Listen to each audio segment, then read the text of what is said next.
Hi friends, welcome to ஜெசியின் குறிப்புகள். எல்லாரும் நல்லா இருப்பீங்கன்னு நினைக்கிறேன். இன்னைக்கு நம்ம என்ன வீடியோ பார்க்க போறோம் அப்படின்னா, காசு எப்படி சேமிக்கலான்னு ஒரு 5 டிப்ஸ் தான் நான் வந்து குடுக்க போறோம். எப்பயுமே வந்து ஒரு மாச கடைசியில பார்த்தீங்கன்னா, "ஐயய்யோ! என்னடா காசே இல்லையே நம்மகிட்ட." கொஞ்சம் செலவுகள்லாம் கம்மி பண்ணி மாச கடைசி வரைக்கும் காசு இருக்கிற மாரி வந்து பார்த்துருக்கலாம். என்னன்னா, காசு சேமிக்கவே முடியலையே, மாச கடைசியில வந்துட்டு எதுவுமே கையில இல்லையே, சரி அடுத்த மாசத்துல இருந்தாவது நம்ம வந்து எப்படியாவது சேமிக்க ஆரம்பிக்கணுன்ற மாரி நம்ம முடிவு எடுப்போம். ஆனா, நம்ம எப்படி சேமிக்கிறது அப்படிங்கிறத வந்து நம்ம வந்து தெரியாது. அப்படி இருந்தாலும், தெரிஞ்சாலும் நம்ம என்ன பண்ணுவோம்னா, "பரவால்ல விடு, அப்புறமா பார்த்துக்கிறலாம்" அப்படின்னு சொல்லிட்டு நம்ம தள்ளி போட்டுக்கிட்டே இருப்போம். நம்ம கிட்ட பணம் இல்ல அப்படின்னா, நம்ம என்ன பண்ணுவோம், இன்னொருத்தங்க கிட்ட போய் வாங்குற மாரியான ஒரு நெலைம வரும். அது பக்கத்து வீட்டுக்காரங்களோ, சொந்தக்காரங்களோ, ஃப்ரெண்ட்ஸோ, பேங்கோ ஏதோ ஒரு இப்ப நெறைய பேர் பார்த்தீங்கன்னா, இந்த லோன் ஆப்ஸ் எல்லாம் வந்ததுக்கப்புறம், அதில போய் மாட்டிக்கிட்டு, அவங்களுடைய பெர்சனல் இன்ஃபர்மேஷன்லாம் வந்து அதில தொலைச்சுட்டு உட்காந்துருக்காங்க. அதனால எப்பயுமே வந்து கடன் முடிஞ்ச அளவுக்கு வந்து வாங்காம இருக்கிறது தான் நம்மளுக்கு நல்லது. எந்த ஒரு பிரச்சனையிலயும் போய் மாட்டாம இருக்கணும் அப்படின்னா. ஸோ இன்னைக்கு வந்து நான் சொல்லப்போற இந்த டிப்ஸ நீங்க ஃபாலோ பண்ணீங்கன்னா, மாசம் மாசம் நீங்க வந்து கண்டிப்பா ஒரு குறிப்பிட்ட தொகைய உங்கனால வந்து சேமிக்க முடியும். உங்களுடைய வருமானத்த பொறுத்து இருக்கு. ஒரு நடுத்தர குடும்பத்தில இருந்தீங்கன்னா, ஒரு 1000லேருந்து ரூ. 2000 மேலேயே உங்கனால வந்து சேமிக்க முடியும். இன்னும் கொஞ்சம் வருமானம் அதிகமா இருக்கிறவங்க, அதுக்கு மேல ஒரு ரூ. 5000 ரூ. 10,000 கூட வந்து சேமிக்க முடியும். ஸோ எப்பயும் போல ஒரு கோட்டோட இந்த வீடியோவ ஆரம்பிக்கலாம். அதுக்கு முன்னால இந்த சேனல்ல போடுற வீடியோஸ் உங்களுக்கு பிடிச்சிருக்கு அப்படின்னா, இந்த சேனலுக்கு சப்ஸ்கிரைப் பண்ணுங்க. இந்த வீடியோ உங்களுக்கு பிடிச்சிருந்ததுன்னா, ஒரு லைக்கும், கமெண்ட்டும் பண்ணுங்க. ஸோ இதில என்ன கோட் இன்னைக்குன்னு பார்த்தீங்கன்னா, "it's not your salary that makes you rich. It's your spending habits." எனக்கு சம்பளம் எவ்வளவு வேணா இருக்கலாம். ரூ. 1,00,000 ரூ. 2,00,000 அதனால நான் பணக்காரனா ஆயிட முடியாது. நான் எப்படி அந்த காசு செலவு பண்றேன் அப்படின்றத பொறுத்து தான் நான் பணக்காரனா, இல்லையா அப்படிங்கிறது தெரியும். இப்ப வந்து ஒரு ரூ. 10,000 சம்பளம் இருக்கிறவங்க வந்து எந்த கடனுமே இல்லாம அவங்களுடைய எல்லா செலவுகளையும் பார்த்துட்டு ஒரு ரூ. 1000 சேமிச்சு வச்சா அவங்க கூட பணக்காரங்க தான். ஆனா இதே இது ஒரு ரூ. 1,00,000 ரூ. 2,00,000 சம்பளம் வாங்கிட்டு, ரூ. 3,00,000க்காக செலவு பண்ணிட்டு, லோன் எல்லாம் கட்டிக்கிட்டு, அவங்க கிட்ட என்ன இருக்கு? எல்லாமே கடன்ல தான் இருக்கு. ஸோ அவங்கள வந்து நம்ம பணக்காரங்கன்னு சொல்ல முடியாது. வெறும் ஒரு நல்ல ஒரு ட்ரெஸ் போட்டுக்கிறதோ, ஒரு பெரிய லோன் வாங்கி எடுத்த ஒரு கார்ல போறதுனாலயோ, இல்லன்னா ஒரு லோன் வாங்கி ஒரு வீட வாங்கி இருக்கிறதுனாலயோ, கட்டுனதுனாலயோ வந்து நம்ம பணக்காரங்களா ஆகிட முடியாது. நாளைக்கு நம்ம கிட்ட வந்து வேலை இல்ல, ஏதாவது ஒரு எமர்ஜென்சினாலும் யார்கிட்டயும் போய் நிக்காம நம்ம வந்து நம்மளுடைய கை காச போட்டு நம்ம செலவு பண்ண முடியும் அப்டின்னா தான் நம்ம பணக்காரங்க. ஸோ வெறும் காசு மட்டுமே நம்மள பணக்காரங்களா ஆக்கிடுமா? இல்ல. காசு இருக்குதோ, இல்லையோ, நம்ம எப்படி நடந்துக்கிறோமோ, அத வச்சு தான் மக்கள் நம்மள மதிப்பாங்க. நாளைக்கு நம்ம இறந்து போயிட்டாலும் வந்து, "பரவால்லப்பா, இந்த பொண்ணு இப்படி இருந்தது, இந்த ஆள் இப்படி இருந்தாங்கன்னு" ஒரு நல்ல பெயர நம்ம வாங்கணுமே தவிர, "இவங்களா? இவங்க ரொம்ப ஓவரா பில்டப் காட்டியிருந்தாங்க. இவங்களா? ஆ எதுவுமே 5 பைசா ஈய மாட்டாங்க யார்கிட்டயும். கடன் மேல கடன வாங்கி வச்சாங்கன்ற" மாரி, இந்த காலத்தில பார்த்தீங்கன்னா, நல்ல பேரு வாங்குறது வந்து ரொம்ப ரொம்ப கஷ்டம். ஈஸியா வந்து கெட்ட பேர வந்து வாங்கிட்டு போயிறலாம். ஸோ முடிஞ்ச அளவுக்கு நீங்க வந்து மனசளவிலயும் பணக்காரங்களா இருங்க. காசளவிலயும் வந்து ஒரு நல்ல ஒரு நெலைமையில வந்து இருக்கிற மாரி பார்த்துக்கோங்க. கடன் வாங்காம நம்ம வருமானத்துக்குள்ள நம்ம வாழ்ற மாரி இருந்தாலே நம்ம எல்லாருமே வந்து பணக்காரங்க தான். ஸோ உங்களுடைய ஸ்பெண்டிங் அந்த செலவு பண்ற அந்த பழக்கங்கள நீங்க வந்து குறைச்சிக்கோங்க. தேவையில்லாத செலவுகள நீங்க வந்து பண்ணாதீங்க. நெறைய காசு நம்மனால வந்து சேமிக்க முடியும். வருங்காலத்தில நம்மளுக்கு வந்து அது யூஸ் ஆகும். ஸோ ஃபர்ஸ்ட் டிப் எப்படி சேமிக்கலான்னு பார்த்தீங்கன்னா, கிராசரி ஐட்டம்ஸ நம்ம வந்து மேனேஜ் பண்ண கத்துக்கணும். நெறைய பேர் வீட்ல என்ன பண்றோம்னா, இப்ப மாசத்துல வந்து பல்க்கா வாங்கும்போதெல்லாம் வந்து தேவையில்லாத விஷயங்கள்லாம் எடுத்துட்டு வந்துருவோம். இப்போ ஒரு 5 டைப் ஆஃப் பருப்பு எடுத்துட்டு வருவோம். நெறைய வந்து அரிசி வகைகள், சிவப்பு அரிசி, அப்புறம் வந்து பாஸ்மதி அரிசி தனியா, அதுக்கப்புறம் வந்து நம்ம சாப்பாட்டு அரிசி தனியா, பச்சரிசி தனியா, இட்லி அரிசி தனியா, அந்த மாரி ஒரு ஒரு விஷயத்துக்கும் நம்ம வந்து தனித்தனியா வாங்கிக்கிறோம். நம்ம யூஸ் பண்றதா இருந்தா வாங்கிக்கணும். அதே மாரி வந்து எவ்வளவு அளவு நம்ம வீட்டுக்கு தேவையோ, அத மட்டும் நம்ம வந்து வாங்கணும். ஏன்னா, இந்த மாதிரியான சாப்பிடுற விஷயங்கள்லாம் வந்து சீக்கிரமா வந்து வண்டு வந்துரும். அப்புறம் வந்து வீணா போயிடும். ஸோ, அந்த மாதிரி வந்து தேவையில்லாத விஷயங்கள நீங்க வந்து எக்ஸ்ட்ராவா வாங்கி வைக்காதீங்க. நீங்க எப்பயுமே வந்து ஒரு கிராசரி ஷாப்பிங் பண்ண போறீங்கன்னா, மாசத்துல முழுசா நீங்க வாங்கும்போதே ஒரு லிஸ்ட்ட ப்ரிப்பேர் பண்ணி வச்சுக்கோங்க.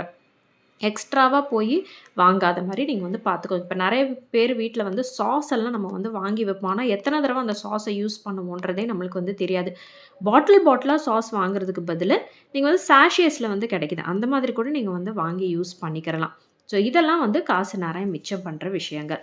2வது என்னன்னு பார்த்தீங்கன்னா, சூப்பர் மார்க்கெட்ஸ வந்து அவாய்ட் பண்ணணும். ஒரு சில விஷயங்கள வாங்குறதுக்கு. இப்ப எனக்கு வந்து ஒரு 4 பொருள் தான் தேவை. இல்லன்னா 2 பொருள் தான் தேவைன்னா, நான் சூப்பர் மார்க்கெட்டுக்கு போனேன்னா, அத மட்டும் நான் வாங்கிட்டு வரப்போறது கிடையாது. அங்க பார்க்குறதுல எல்லா விஷயங்கள்லயும் ஏதாவது ஒரு 2, 3 விஷயத்தையும் எக்ஸ்ட்ராவா தூக்கிட்டு வந்துரும். அப்ப நான் ரூ. 1000க்கு நான் போயி ஒரு பட்ஜெட்ட போட்டு போய் வாங்குறதுக்கு பதிலா, நான் ஒரு ரூ. 5000க்கு பொருள வாங்கிட்டு வருவேன். அப்ப என்ன ஆச்சு? அந்த ரூ. 4000 எனக்கு வந்து நஷ்டம் தான்.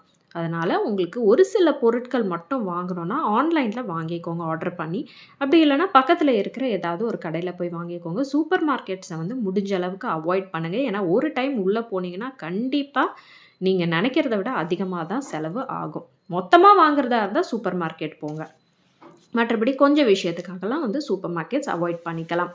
3வது விஷயம் என்னன்னு பார்த்தீங்கன்னா, ஆஃப் சீசன்ஸ்ல பொருட்கள் வாங்க வந்து பழகிக்கிறலாம்.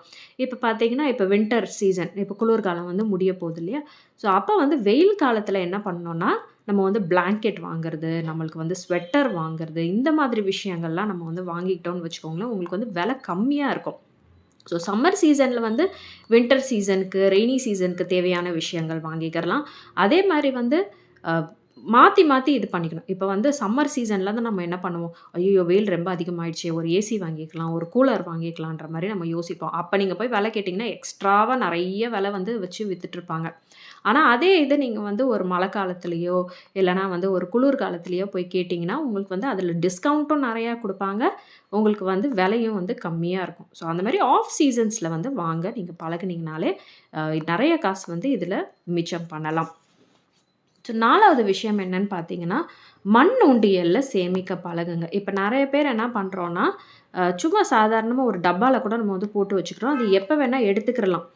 ஓரளவுக்கு வந்து அது ஓகே. பட் நம்ம வந்து அது எடுக்காம இருக்கணும் அப்டின்னா, ஒரு நல்ல ஒரு மண் உண்டியல் வாங்கிக்கோங்க. அதுலேருந்து எடுக்காத மாரி நீங்க வந்து பார்த்துக்கோங்க. உங்க கிட்ட வந்து ஒரு ரூ. 100 நம்மனால கண்டிப்பா மாசம் மாசம் சேமிக்க முடியும் இல்லையா?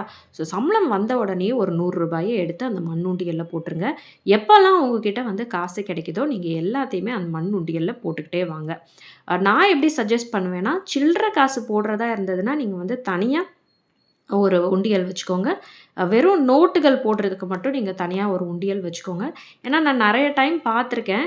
என்ன ஆகும்ன்னு பார்த்தீங்கன்னா, இந்த அ சில்லற போடுவோம்ல, காயின்ஸும் இந்த நோட்டு மேல பட்டு ஒரு சில நேரம் வந்து அந்த ப்ரௌனிஷா ஆயிடும். நோட்டுகள்லாம் நெறையா.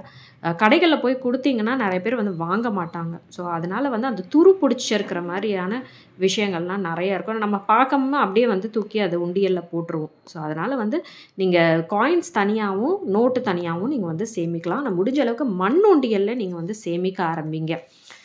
5வது விஷயம் என்னன்னு பார்த்தீங்கன்னா, ஒரு ஆல்டர்னேட் சோர்ஸ் ஆஃப் இன்கம். பெண்கள் முக்கியமா வீட்ல சும்மா இருக்கிறீங்க, எந்த வேலையும் பண்ணாம அப்படின்னா, ஏதாவது ஒரு வேலை வந்து உங்களுக்கு ஒரு மினிமம் ரூ. 1000 வர்ற மாரியாவது ஏதாவது ஒரு வேலை பண்ணுங்க. இப்பலாம் நெறைய ஃப்ரீலான்சிங்லாம் வந்துருச்சு. வீட்ல இருந்தே வந்து பண்ணலாம். வீட்ல இருந்தே வந்து ஆன்லைன் டியூஷன்ஸ் எடுக்கலாம். அதுக்கப்புறம் பார்த்தீங்கன்னா, இப்பலாம் நெறைய பேர் வந்து ரீசெல்லிங் பிசினஸ்லாம் பண்ண ஆரம்பிச்சுட்டாங்க. சாப்பாடு வீட்ல இருந்தே வந்து செஞ்சு எடுத்துட்டு போய் குடுக்குற மாரிலாம் இருக்கு. கேன்டீன் சர்வீசஸ்லாம் இருக்கு.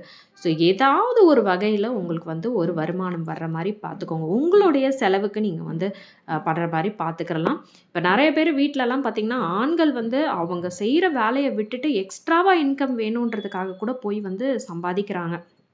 ஸோ அந்த மாதிரி வந்து அவங்க மேலே எல்லா ப்ரெஷரையும் போடாமல் நீங்களும் கொஞ்சம் ஒத்துழைச்சிங்கன்னா கண்டிப்பாக வாழ்க்கையில் வந்து நிறைய சேமிக்கலாம். யார்கிட்டேயும் போய் நம்ம கையை கட்டிட்டு காசுக்காக நிற்க வேண்டிய ஒரு நிலைமை வராது. இந்த மெத்தட்ஸ்லலாம் நீங்கள் சேமித்து பாருங்கள். கண்டிப்பாக உங்களால் வந்து இப்போ க்ராசரிலாம் பார்த்தீங்கன்னா உங்களால் எப்படியும் ஒரு ரூ. 1000 மேலே உங்களால் வந்து சேமிக்க முடியும். இது சூப்பர் மார்க்கெட்டுக்கு போகிறதுனால கண்டிப்பாக ஒரு ரூ. 1000. இந்த அப்ளையன்சஸில் வந்து நம்ம அடிக்கடி நம்ம வாங்க மாட்டோம். பட் இருந்தாலும் வந்து இதுலேயும் வந்து நிறையா காசு மிச்சம் பண்ணலாம். மண்ணுண்டியல்ல ஒரு மாதத்துக்கு நீங்கள் வந்து எப்படியும் ஒரு ரூ. 500 மேலே வந்து சேர்த்து வச்சிடலாம். ஆல்டர்னேட் சோர்ஸ் ஆஃப் இன்கம் இருந்தது அப்படின்னா நீங்கள் வாங்குகிற வருமானத்தில் நீங்கள் செலவையும் பண்ணிவிட்டு அதுலேயும் சேமிப்பை பண்ணிவிட்டு இந்த எக்ஸ்ட்ராவாக வர்ற வருமானத்தை அப்படியே நீங்கள் வந்து சேமிப்பில் நீங்கள் வந்து போட்டுடலாம். அப்போ மாதத்துக்கு எப்படியும் நீங்கள் நினச்சிங்கன்னா ரூ. 2000 மேலே கண்டிப்பாக வந்து சேமிக்க முடியும். ஸோ இந்த டிப்ஸ் எல்லாத்தையும் கண்டிப்பாக நீங்கள் ஃபாலோ பண்ணுங்கள். அதே மாதிரி நீங்கள் வாங்குகிற சம்பளத்துக்குள்ளே நீங்கள் வந்து வாழ பழகிக்கோங்க. அப்போ தான் நம்ம வந்து நிம்மதியாக இருக்க முடியும்.